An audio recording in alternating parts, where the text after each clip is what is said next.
Wednesdays at 11:30. We've been learning the Ten Commandments, which I mentioned are not always 10 commandments. There's actually, according to the counting of the Sefer Chinuch, closer to 14. And we're now on the Mitzvah of Shabbat. And in fact, there's two elements to Shabbat. Last time we met, we spoke about the mitzvah to recite Kiddush, the positive form. And this time we're going to talk about the negative, the mitzvah of not engaging in any melachot, the prohibitions of creative labor on Shabbat. We will discuss some of the specifics as well as the general ideas of melachot, of creative labor. And I keep saying creative because it's important to make the distinction that the prohibition is relating to melacha, right? It comes from the same word that we use for an angel, that an angel is sent down a specific task.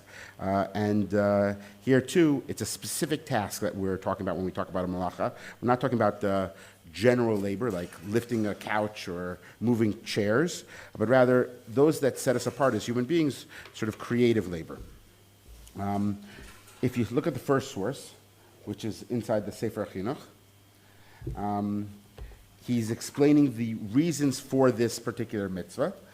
Most of what he talks about, by the way, is the machloket that exists between the Rambam and the Ramban about what actually constitutes a violation. The Torah talks about it being a mitzvah for us, for our children, for our animals, not to work on Shabbat. And a lot of what he discusses is, what does it mean if you have your animal work on Shabbat? If you're walking behind the animal, is that working the animal? If you're pulling the animal along, is that working the animal? How much are your personal responsibilities in that act? We're not going to focus on that element, but rather simply the motivations, the reasons he gives behind the mitzvah. And there, if you look at the first source, from the Meshorshei mitzvah, at the root of this precept lies the purpose that we should remain away from our normal occupations in honor of the day, right, to do something different and distinct, in order to affirm in our souls our belief in the creation of the world out of non-existence.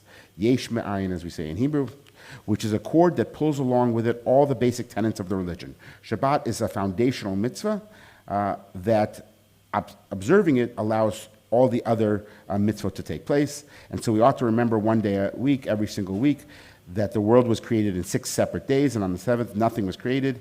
And each and every day, something separate, distinct was created, demonstrating the simple, pure, divine will of God, which is in contradiction to the theory of the philosophers.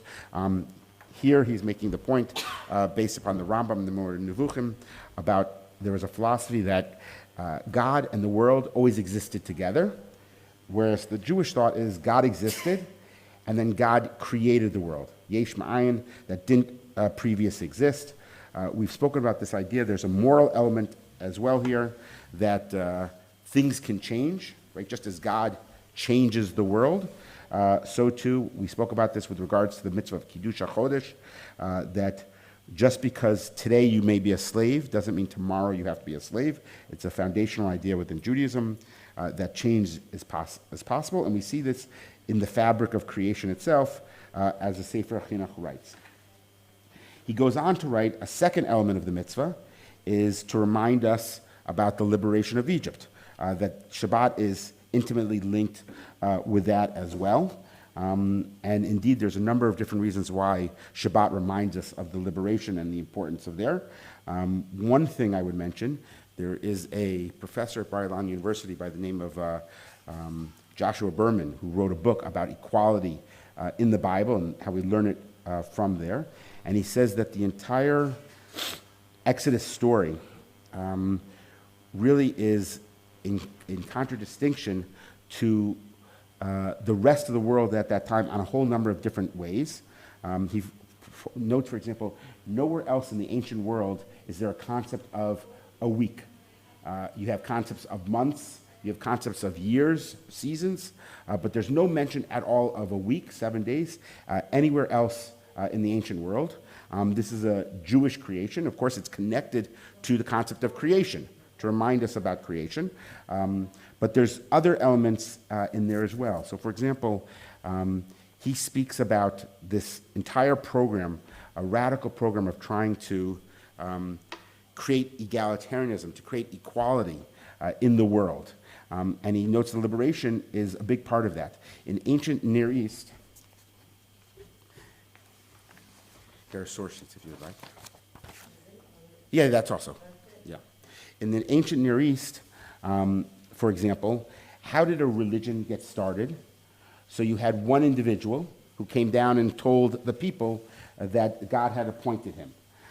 And so therefore there was a theological connection to the political connection. The king derived his powers because he had a personal relationship with God, or that the God had appointed him as the ruler of the people. In Judaism, we all trace back our history to be slaves. We were liberated together. And so therefore, and you see that again, of course, at Sinai. God speaks to all of the people at once, which negates this entire concept that exists in the Near East, that there is divine selection of a particular king. Rather, there's divine selection of an entire people. And therefore, there's a tremendous amount of equality within the people. You know, very often people pick upon the phrase Am Segula, that we're a special nation, a unique, chosen people. What's important to remember is that's if you're looking at us vis-a-vis the rest of the world. But the truth is, when the Torah was written, it was written for us. And when it speaks about Am Segula, it's saying the entire nation is special. That's the radical point of that statement. It's not that the Jewish people are unique and distinct from the rest of the world. That's a separate concept. When the Torah speaks about Am Segula, it's saying that every single individual in the nation is unique, in contradistinction to what exists elsewhere, where just the king, just the royalty, or even just the priests have this distinction. Also part of this sort of program of trying to create a greater sense of equality is Shabbat, that there's one day a week where there's no distinction between the haves and the have-nots. We sort of, in time, you give a break of this distinction. And of course, it's not just Shabbat. You also have it with Shemitah. You also have it with Yovel. We have these breaks between the class hierarchy, and it's broken one day a week in Shabbat, again in the cycles of Shemitah and Yovel, also in the 7 days. The Sefer Chinuch doesn't speak about the specific melachot, the specific prohibitions that we're all familiar with. The Minchat Chinuch, however, does say that. And if you look at the second source sheet, you'll see there's some English there. And this is the list, according to the Minchat Chinuch. There's different opinions, by the way, what are the 39? We'll come back to that point in a moment. But here you see the 39. And you see that they're also separated into specific purposes, right? You'll see the plowing, the planting, the harvesting, 1, 2, 3, going on, gathering, threshing, all of these to grow and process plants needed to make dyes, to color the wool and skins used for the Mishkan. Then you see 12, 13, 14. These are to prepare the wool and weave it into curtains. You then go a little further. Number 25, trapping, slaughtering, skinning, tanning, smoothing, marking, cutting to shape. These all prepare the skins for the Mishkan covering, meaning all these things are needed for the Mishkan. And then after that, you have writing and erasing. To rebuild the Mishkan properly, you needed to have letters in the courtyard pillars, right? They were on the actual pillars, the letters, so you'd line them up. And then going further, you have kindling, extinguishing the fire. These are also needed for the metals, the final hammer blow, to complete the metal construction. Another, the 39th, is to actually move the item from place to place, from Reshuta Rabim to other locations. One of the things you'll notice is that not only are the melachot separated by their purposes, but also their natures. The first ones deal with sort of plant, right, sort of the lowest level, sort of plant related, right, plowing and planting. The second group have to do with animals. The third has to do with human involvement, sort of human physical involvement. And then we get to sort of human intellectual, writing, and spiritual involvement. So you see there's an elevation of the different type of melachot that we're seeing with regards to the Sefer Chinuch.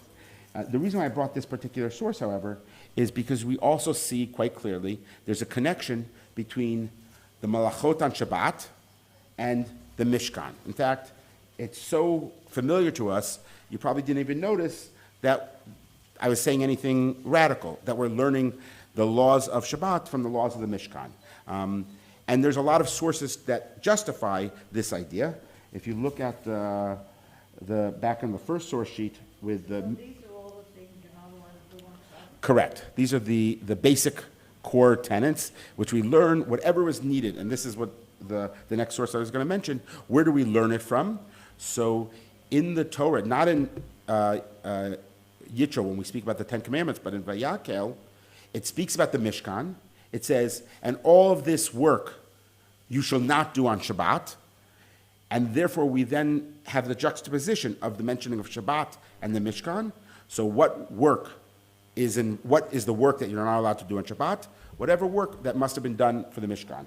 So we have the list of the Mishkan. Now we also know the prohibitions for Shabbat. There's also a philosophical connection, by the way, between the Mishkan and Shabbat. Not just that it appears textually, and it has to do with the concept of tzimtzum. Tzimtzum is contracting, right? We've spoken about this once before, and I'll return to that idea we spoke about once before. But one element of tzimtzum is God takes the infinite and squeezes it into the finite, right? How can you do that? And two places where we see that exist, the infinite coming down to a finite place, is with regards to the Mishkan and Shabbat. The Mishkan is a physical place that God's presence is felt, even though God is infinite. It's a finite location. And Shabbat is a finite time where God's infinite is then brought down to one location. Shabbat, some say, is even greater than the Mishkan in this regard because it's more all-enveloping. You can walk away from the Mishkan, but you can't walk away from Shabbat. And therefore, there's two different images we have of Kabbalat Shabbat. One is, the mystics who would go out, right? They would go out to greet the Shabbat queen. But the other one is that Rabbi Eliezer would simply wrap himself in his talit and he'd be enveloped with Shabbat. Because Shabbat comes in and there's no running away from it. It's this very powerful idea of tzimtzum, of God taking the infinite and us experiencing it in a finite location. And so the connection between Shabbat and Mishkan, the prohibitions of Shabbat and the work that was involved in Mishkan, is quite strong. But I'd like to raise the possibility that maybe it's not as strong as we think it is. And for that, I want you to look at the source number 4. Source number 4 is a continuation of the Minchas Chinuch. And he asks an interesting question.